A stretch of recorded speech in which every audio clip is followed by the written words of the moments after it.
The 17 News at Sunrise podcast is brought to you by Clinica Sierra Vista. Welcome back to the 17 News at Sunrise podcast, where we share your news on your schedule. Working in the spirit of the Golden Empire, this is 17 News at Sunrise. Good morning. Good to have you with us here at 5 a.m. I'm Maddie Jansen along with Alex Fisher, and I apparently need to put my shoes on. I was going to say, you're like incredibly I'm really short all of a sudden. Usually we should just let everyone know. Usually you have to be on a box. What are you wearing right now? You don't have your shoes on. I slipped my shoes on. There we go. All right, there you are. Give yourself I'm on my box and I got my shoes on and we're good to go. All right. Now that we can officially start the newscast, let's turn things over to Kevin Charette, who has a look at our forecast. Oh, you're giving away our secrets. I was going to say. And hey, I'll add to that. When I'm over there and you're watching, I'm actually standing on a beanbag.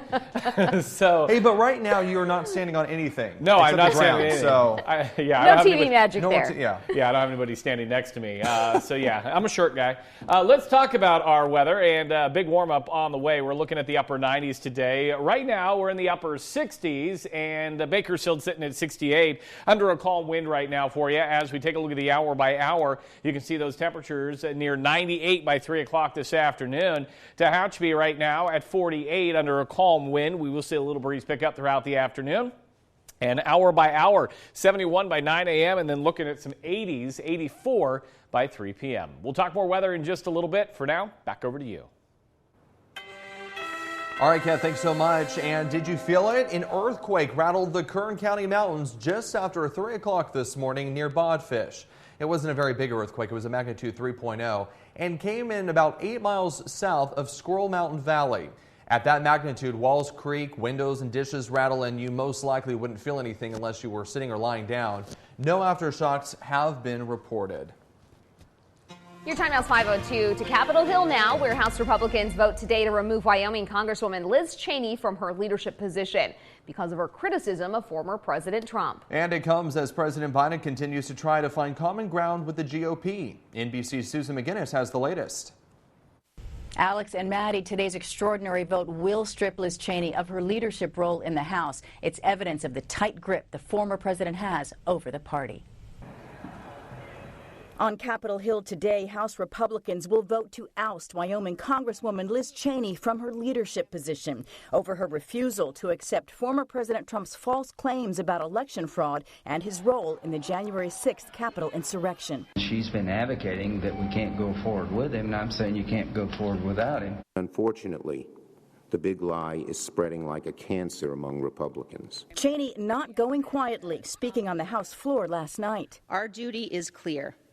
Every one of us who has sworn the oath must act to prevent the unraveling of our democracy. Some called Cheney's expulsion cancel culture. If someone has something to say, they should feel okay to say it. Others worry she's hurting the party's objective. House members would like to have her use her time, energy, and effort as part of the leadership to focus more on the 2022 elections. After the vote, the so-called Big Four congressional leaders head down Pennsylvania Avenue to the White House to meet with President Biden to discuss his $4 trillion spending plan. An administration seeking common ground with Republicans committed to blocking it.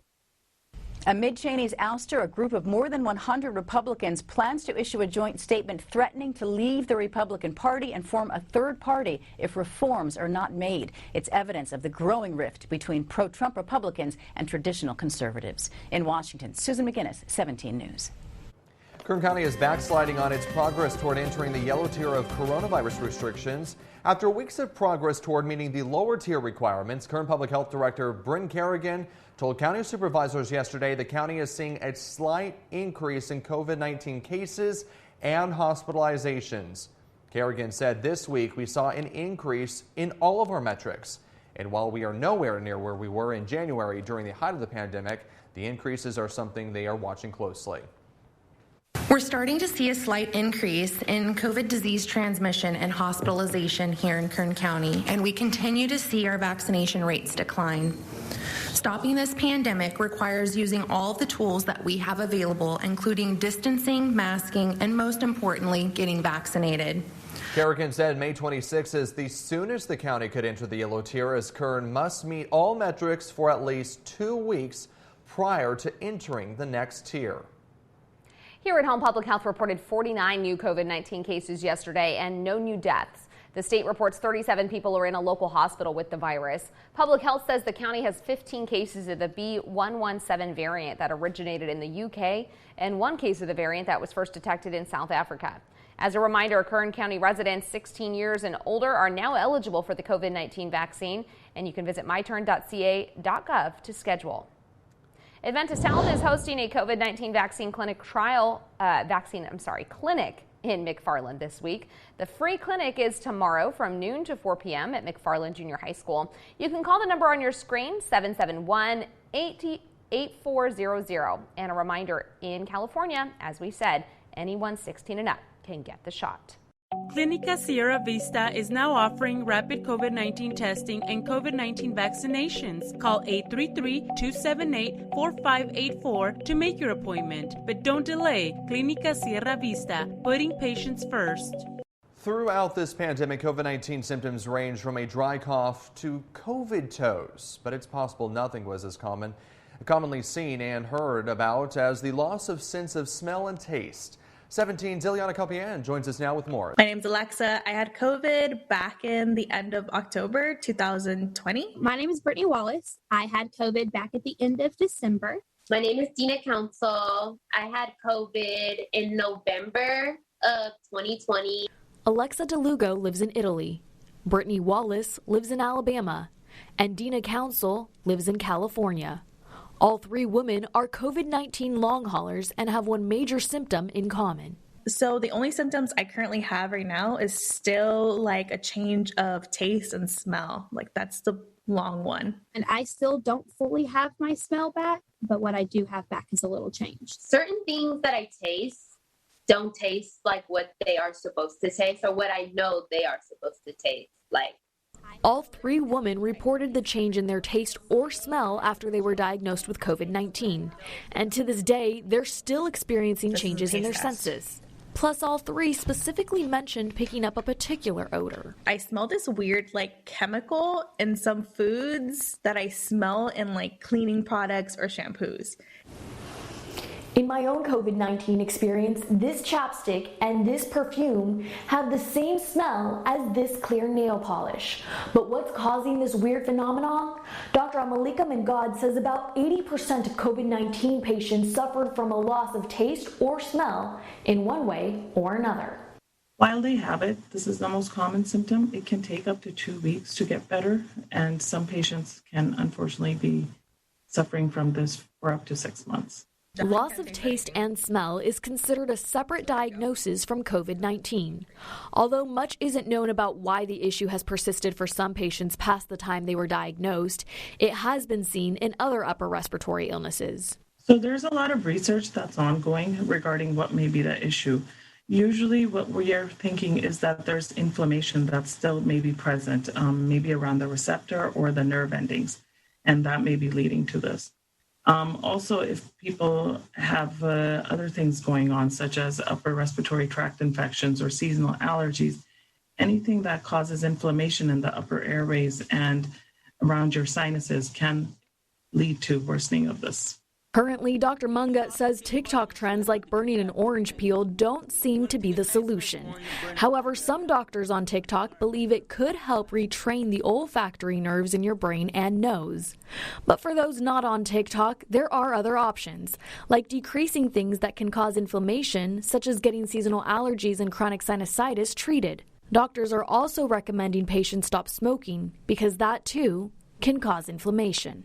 If it's persistent and it's more than 6 months, then you can possibly have imaging done, CT scans and MRI, to make sure there's no other reason for the loss of taste or loss of sense of smell. Otherwise, some people have tried a course of steroids to help decrease the inflammation, and that may help.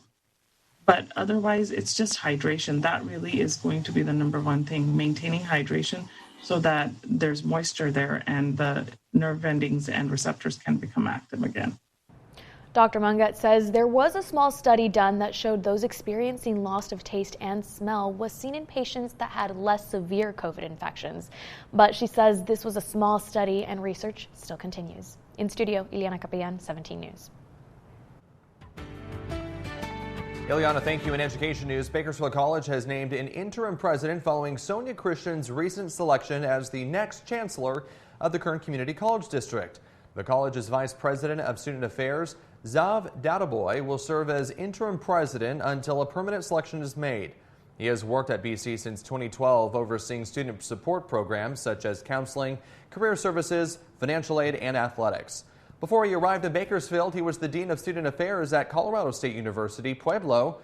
Christian will take over the KCCD Board of Trustees position from Thomas Burke, who is retiring from the district later this year. 5:11's your time now. The Bakersfield City School District has announced it's planning for full in-person instruction for the 2021-22 school year. Beginning August 18th, the district says all students will be on campus full-time 5 days a week, barring any unforeseen circumstances. Students should expect learning. KGET Business Watch is brought to you by Grapevine MSP Technology Services, the Valley's leading IT service provider. In your 17 Business Watch, Ford will soon unveil its all-electric F-150 pickup truck. The automaker has already said it will be called the F-150 Lightning. The truck will be unveiled during a virtual event on May 19th.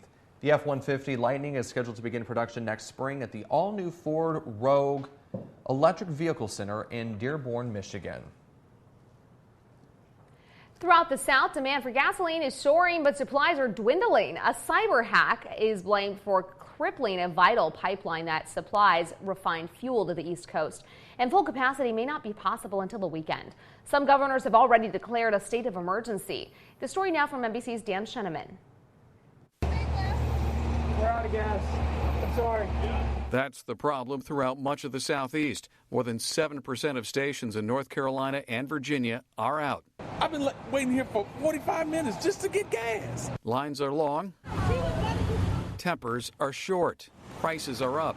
About 6 cents compared with last week. I'll spend that extra few bucks. That's the way it is. This is the reason. The 5,500-mile Colonial Pipeline nearly shut down. The target of a ransomware attack blamed on Russian hackers. Stretching from Texas to New Jersey, the East Coast depends on this pipeline for nearly half of all refined fuel. Despite the panic buying, officials say there's no reason to panic. There should be no cause for hoarding gasoline, especially in light of the fact that the pipeline should be substantially operational by the end of this week and over the weekend. But many drivers are worried they may soon be running on empty. Dan Scheneman, NBC News. Working in the spirit of the Golden Empire, this is 17 News at Sunrise. The 17 News at Sunrise podcast is a production of KGET and Nexstar Media Group. For more on all of the headlines in today's show, head to kget.com.